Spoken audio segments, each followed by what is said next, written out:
Sang Yu adalah seorang penulis skrip yang punya masalah dengan tidurnya. Setiap kali tertidur, Sang Yu akan mengalami mimpi buruk. Di dalam mimpinya itu dia diburu, disiksa dan dibunuh oleh sesosok pria misterius. Kejadian itu terjadi terus-menerus. Tiap kali Sang Yu memejamkan mata.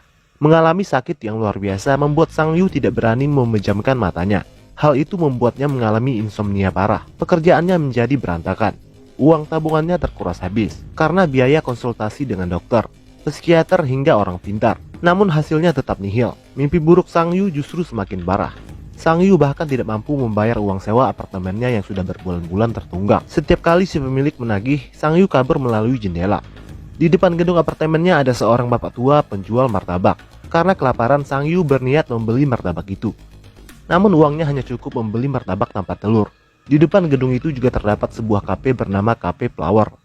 Pemiliknya adalah seorang gadis bernama Hua. Sang Yu sudah lama naksir dengan Hua, tapi dia tidak berani mengungkapkan perasaannya itu.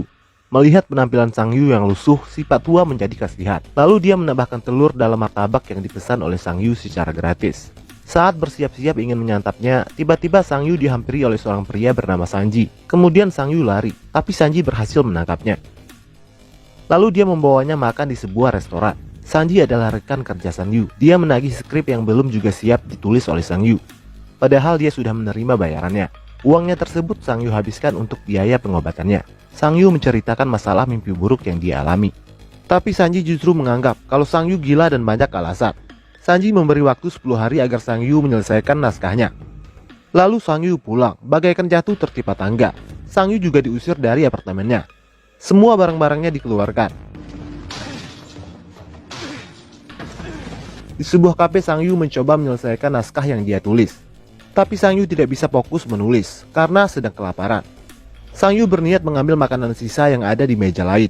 Tapi tiba-tiba, seorang pria lebih dulu memakan sisa makanan itu. Setelah itu, pria itu berubah menjadi bayangan dan mencekik Sang Yu dengan sebuah rantai besar. Dalam kesakitan, Sang Yu meronta-ronta melepaskan diri. Lalu tiba-tiba Sang Yu terbangun. Ternyata dia hanya bermimpi. Dan pria itu adalah sosok misterius yang selalu menyiksanya. Sang Yu menyadari semua barang-barangnya telah hilang dicuri, termasuk laptopnya. Yang tertinggal hanya HP yang kebetulan tersimpan di koceknya. Lalu dia mengirim pesan kepada Sanji. Dia meminta maaf karena tidak bisa menyelesaikan naskahnya. Sang Yu semakin putus asa. Dia bahkan tidak lagi bisa membedakan antara kenyataan dan mimpi. Lalu dia naik ke atas gedung, berniat untuk mengakhiri hidupnya. Ketika Sang Yu mencoba untuk melompat, si Pak Tua penjual martabak menawarkan martabak telur gratis kepadanya. Mendengar itu, Sang Yu membatalkan niatnya dan memakan martabak itu dengan sangat lahap. Lalu si Pak Tua bertanya, masalah besar apa yang dihadapi oleh Sang Yu, sampai memutuskan untuk lompat dari gedung. Dengan menangis, Sang Yu menceritakan masalah mimpi buruk yang dihadapinya. Kemudian Pak Tua itu memberinya nasihat. Dia bilang, ketika kamu mengalami mimpi buruk dan ingin kembali ke alam nyata, ucapkanlah kata-kata, aku hanya bermimpi.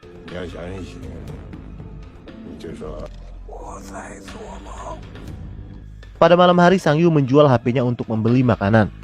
Di minimarket itu, Sang Yu mencoba mencuri barang-barang, tapi batal karena dia menyadari ada CCTV yang memantaunya.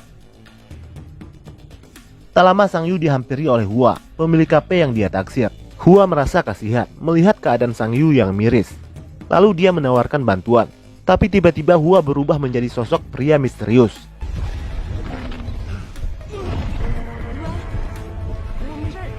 Itu berarti Sang Yu sedang berada di alam bawah sadar. Di dalam keadaan terdesak, Sang Yu teringat akan kata-kata Pak Tua penjual martabak. Kemudian dia mengucapkan kata-kata itu.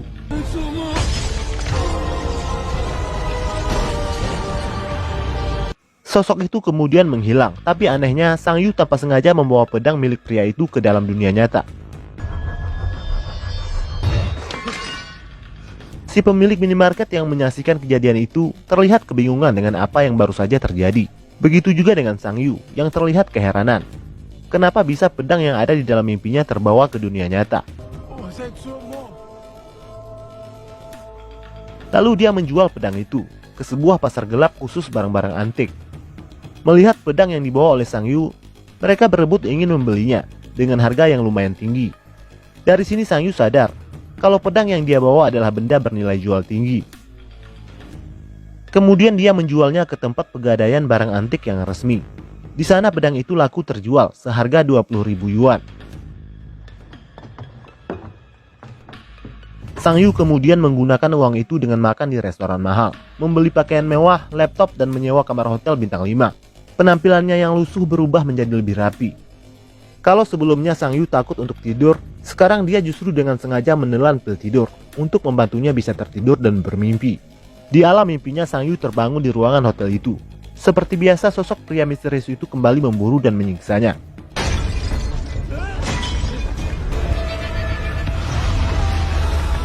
Setelah bergelut dan merasakan sakit yang luar biasa akibat tertikam, Sang Yu berhasil merampas kapak itu dan membawanya kembali ke alam nyata. Lalu dia menjualnya lagi. Si pembeli sudah mulai penasaran dari mana Sang Yu mendapatkan barang-barang berharga tersebut. Lalu Sang Yu menggunakan uangnya untuk berpoya-poya, mabuk-mabukan di bar elit, ditemani dengan gadis-gadis cantik. Dalam keadaan mabuk, Sang Yu kembali tertidur.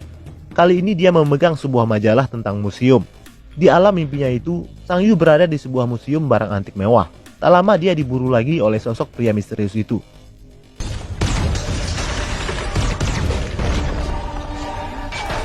Akibatnya Sang Yu terluka parah sampai dia tidak mampu membawa benda ikut bersamanya. Kemudian dia memutuskan untuk bangun, meminum pil tidur dan kembali lagi ke alam bawah sadarnya. Dengan tenaganya yang sudah kembali pulih, Sang Yu berhasil membawa dua benda. Si pembeli barang-barang itu berusaha mengorek informasi dari mana Sang Yu mendapatkan benda-benda bernilai jual tinggi itu. Tapi Sang Yu tidak sebodoh itu untuk buka mulut. Di tempat lain, Sanji berhasil menemukan Sang Yu. Melihat Sanji, Sang Yu mencoba untuk kabur. Kemudian dia melihat tampangnya di depan kaca. Dia sadar kalau kini dia bukanlah penulis miskin lagi. Lalu dia membawa Sanji ke sebuah restoran mahal. Lalu dia memberi Sanji uang sebesar 20.000 yuan, 4 kali lipat lebih besar dari hutangnya. Sanji terlihat heran, bagaimana Sang Yu bisa sukses dalam waktu cepat. Keesokan harinya Sang Yu pergi menemui Hua di kafenya. Lalu dia memesan segelas kopi. Tak lama dia memberanikan diri mengajak Hua bicara. Sang Yu bertanya kenapa Hua ingin menjual kafenya. Hua bilang kalau kafenya rugi karena sepi pelanggan. Lalu Sang Yu bertanya berapa harga kafe tersebut. Sang Yu sepertinya berniat untuk membelinya. Malam harinya Sang Yu curhat tentang Hua kepada Sanji sambil minum-minum. Setelah itu Sanji mengantar Sang Yu yang tengah mabuk berat ke kamar hotelnya. Sanji yang penasaran mencoba mencari tahu dari mana kekayaan Sang Yu berasal. Tapi yang dia temukan hanyalah sebuah buku promo tentang emas. Lalu tiba-tiba Sang Yu meronta-ronta dalam tidurnya. Tak lama dia terbangun dengan membawa sejumlah emas di kedua tangannya. Dari sini Sanji akhirnya tahu kalau Sang Yu memiliki kemampuan super. Dan dari kemampuan itulah dia menjadi kaya raya. Keesokan harinya Sang Yu membeli kafe Hua. Dia menyuruh Hua untuk tetap menjalankan bisnis kafenya dengan keuntungan dibagi dua. Lalu Hua bertanya kepada Sang Yu, apakah dia punya waktu. Malam harinya Sang Yu mengajak Hua dinner di sebuah restoran mahal. Di sana Hua menjelaskan kalau dia tahu tujuan Sang Yu membeli kafenya. Pada tengah malam Sang Yu kembali untuk tidur. Tapi kali ini ada Sanji yang bertugas menjaganya. Selama dia berpetualang di alam bawah sadarnya. Di alam mimpi Sang Yu berada di sebuah tempat penyimpanan uang. Kali ini Sang Yu mengalahkan sosok itu dengan mudah.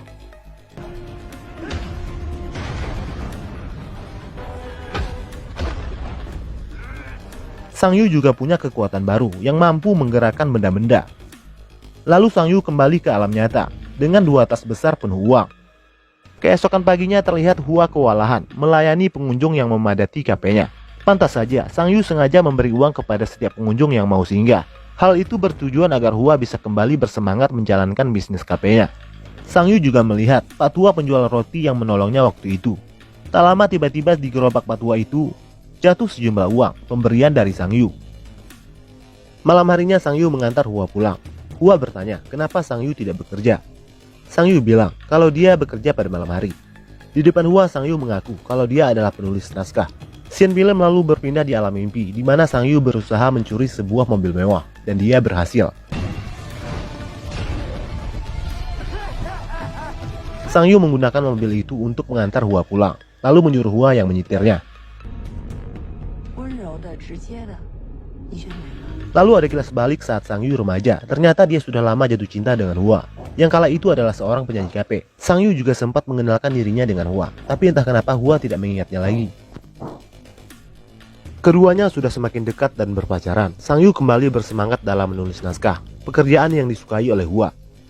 Sang Yu sangat berambisi untuk menjadi penulis terkenal, sampai dia rela menyogok para produser film dengan uang ratusan juta agar mereka mau memakai jasanya.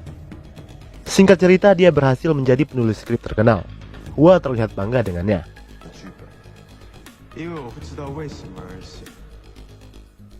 Sang Yu kembali menjelajahi alam bawah sadarnya. Kali ini dia berada di tempat di mana terdapat banyak sekali harta karun. Di tengah tumpukan bukit harta karun itu terdapat sosok pria menyeramkan yang tengah dirantai. Tidak diketahui dia siapa. Kemungkinan dia adalah Raja Zalim zaman dulu, alias Firaun yang terkutuk. Kita sebut saja dia monster. Lalu Sang Yu mengambil sabuk yang ada pada monster itu. Secara perlahan tubuh monster itu menghilang, berubah menjadi abu. Sang Yu sampai terkagum-kagum melihat sabuk itu. Sang Yu sudah mulai merasa jenuh. Sudah tidak ada lagi tantangan dalam hidupnya, karena semua bisa dia dapatkan dengan mudah. Lalu Sanji memberi usul agar Sang Yu membangun sebuah menara khusus untuk dirinya dan membantu kaum miskin di seluruh dunia. Sang Yu melatih diri untuk jujur kepada Hua kalau dia sudah jatuh cinta dengannya sejak remaja. Sang Yu ingin tahu kenapa Hua bisa lupa dengan dirinya, karena dia mulai ragu apakah Hua menerimanya karena dia sekarang adalah pemuda yang kaya. Lalu tiba-tiba sebuah pedang menancap dadanya. Tapi tidak terlihat pria misterius yang selama ini menyiksanya di alam bawah sadar. Sang Yu mulai khawatir. Bagaimana sosok itu bisa menyerangnya di alam nyata? Dia mulai ragu apakah sebenarnya hidupnya selama ini adalah sebuah mimpi. Lalu Sanji datang dan melihat Sang Yu sedang galau. Sang Yu bilang kepada Sanji apakah dia akan menerima balasan atas semua yang sudah diambil. Sanji terlihat kebingungan dengan semua ucapan Sang Yu.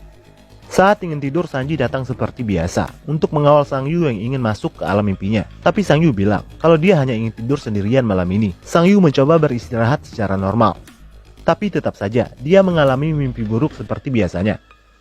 Sang Yu berada di atas sebuah gedung pencakar langit. Di sana dia bertemu dengan pria misterius yang menyerangnya. Sang Yu kaget mengetahui kalau sosok pria itu adalah dirinya sendiri, yang perlahan-lahan menghilang menjadi abu. Lalu Sang Yu terbangun dengan bekas luka akibat serangan yang dia alami selama ini di alam bawah sadarnya. Anehnya bekas luka itu juga ikut terbawa ke alam nyata, sama halnya seperti benda-benda yang dia curi selama ini. Keesokan harinya saat ingin menemui Hua di kafe, Sang Yu kembali mengalami serangan misterius yang sama. Lalu tiba-tiba Sang Yu diculik dan dibawa menggunakan sebuah pen. Ternyata yang menculiknya adalah anggota gangster. Ketua gangster itu bernama Qiang. Salah satunya adalah pria yang terlihat di Pegadaian.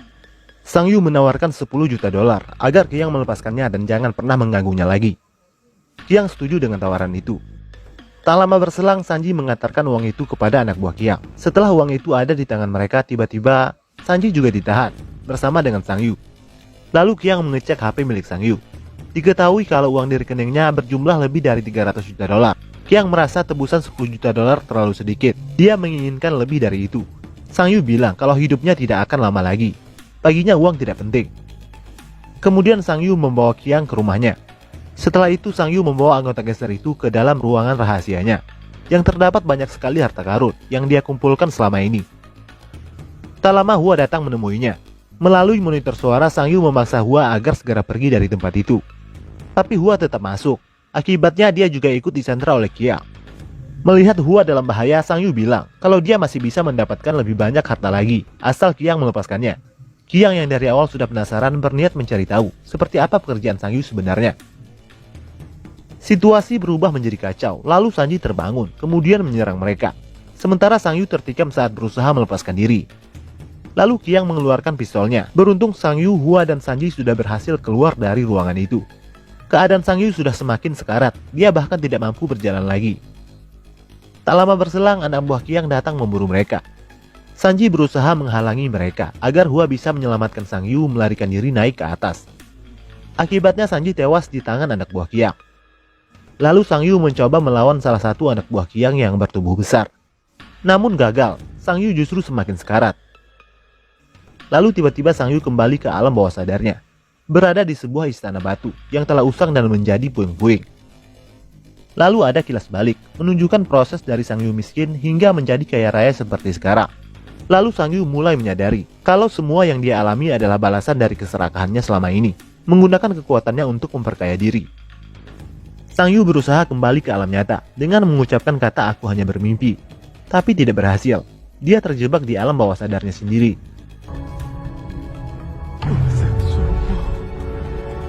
Tak lama berselang, Sang Yu berubah menjadi sosok monster yang sabuknya dia curi.